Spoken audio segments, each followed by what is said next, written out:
Kulo sering cerita, kulo sering lepas jenazah tonggo-tonggo mati. Dia niki jenazah saya sangat. Bojone nganti protes.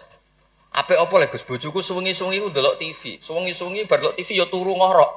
Kok jenengan puji-puji apik. Terus saya bilang, saya ini peneliti usul fikih kata saya. Kalau ada orang tidur itu gelarnya bukan ninggal tahajud dan ninggal witir, tapi tarokal ma'asiyah. Orang ini berarti ninggal apa? Maksiat.